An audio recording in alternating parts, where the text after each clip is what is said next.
Hey guys, Dave from Nerdarchy, for nerds, by nerds. Hanging out with these guys. I'm Nerdarchist Ryan. I'm Ted.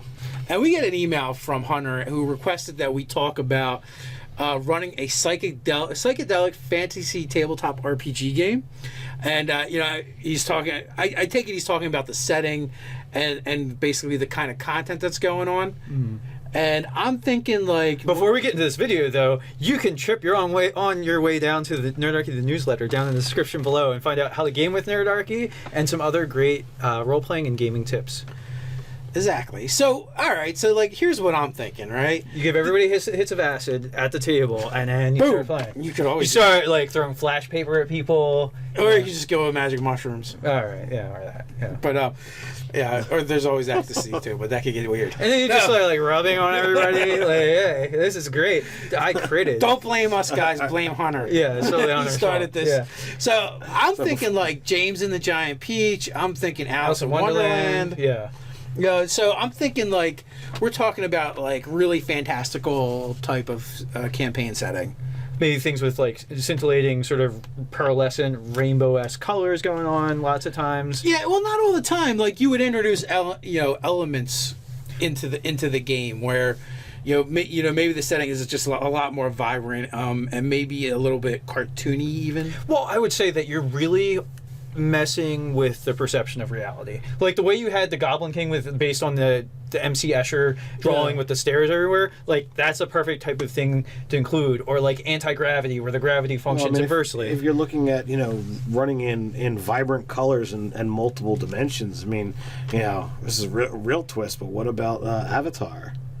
Because you're going, up and down throughout these, gigantic trees and whatnot, and the stuff there is pretty effing freaky as well. Actually, a really good source material for this kind of campaign. Alice in Wonderland is so perfect. That is, but there's another place I would go as well, and no one is more versed in this world sitting here right now than Ted, our very own Nerdarchist Ted. What? All right. Here's Anthony. Okay, yeah, Piers Anthony Dude, is... swords and boots growing from trees. That's pretty out there and fantastic. Yeah, I mean, if you go into the Xanth novels, because Piers Anthony is a wild author who has actually gone in a variety of different series. Let's face specifically Xanth. He's so crazy. He based his world off of Florida. Well, no, I mean Xanth just happens to occupy the same space as Florida. But it is trippy. It is very punny. Things definitely have a very literal translation. There is a drink called Boot Rear. It's a soda with a real kick.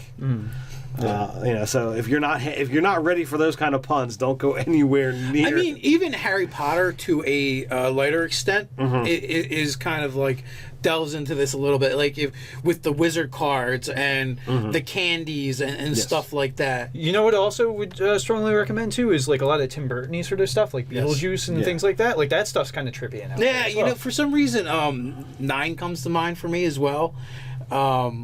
I haven't watched it yet. It's a great movie, but it's kind of like out there, but it's darker. It's a little and kind of gritty, and I guess less fantastic in like that vibrant, in your face kind of way. Right. Yeah. So basically, just like have just like floating islands.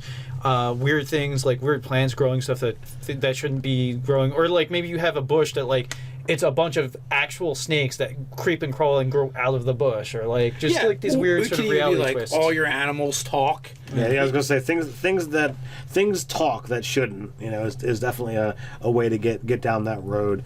A little bit of a Hitchhiker's Guide to the Galaxy. You can pull out some of the jokes that were in there and like do some stuff with that. Like there was, spoiler alert, so I'm going to stop now if you've never read it, but there was like this one character who kept reappearing throughout the series, but he kept dying, and like so like he was reincarnated as a whale that like fell through in the sky, and the last thought that went through his brain, or no, last thing that went through his brain was the ground or something. No, like that was the potted plant. Yeah, the potted plant. Yeah, the potted plant. The whale fell too. The whale fell as well, but the last thing that went through the potted plant's head was not again. yeah. Like there was all of these hints about this recurring like thing that ended up being the villain because one of the characters, through like thinking about him, like kept summoning him into being and then promptly dying. So yeah, but like stupid little things like that you could like reveal through this monologue. So really, you just want to embrace the absurd, right? Like that sounds about right. Go crazy, go over the top. If you think it might be too much, it might just be not enough. Right, like fairy tales and the idea of the realm or world of fairy is definitely would fit into this category as well. Absolutely. So I mean, there's definitely a lot of things you can do with it. I don't know. I feel like this is a better game for like going from the real world to the fantasy world, where there's a crossover. Yeah, I mean, it's something where you've got a modern character, very similar to a Alice in Wonderland, where you're crossing over into this thing. So you're a normal going into this world rather than someone who is a part of this world existing in it. Because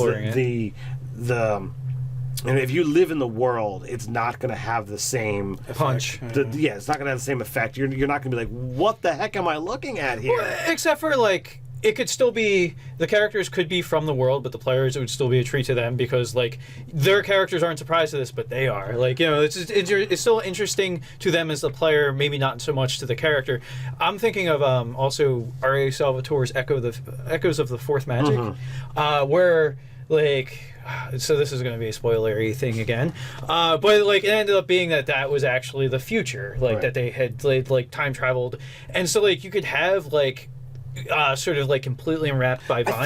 I feel like though his Spear Wielders trilogy was even better. Actually captures the flavor of the fantasy more so. Right, yeah. Because it was a little more over the top. Well, so the interesting thing about like even like some Gygaxian adventures, there were some things where like there were modernist things like cars and stuff like that in the dungeons that people and ray guns too and like crazy shit like that, and that makes it kind of trippy. Like why the hell? Like so I'm just saying like maybe enshrouded and wrapped by vines they find like a station wagon or something like that, and like so like the characters you describe this thing to the players that exist in that world. The Shannara series is like that. Yeah. I don't know if it's like that in the books, but the TV show is, where it's definitely post-apocalypse, and and everything's going back to like this fantasy world. Oh, you know what?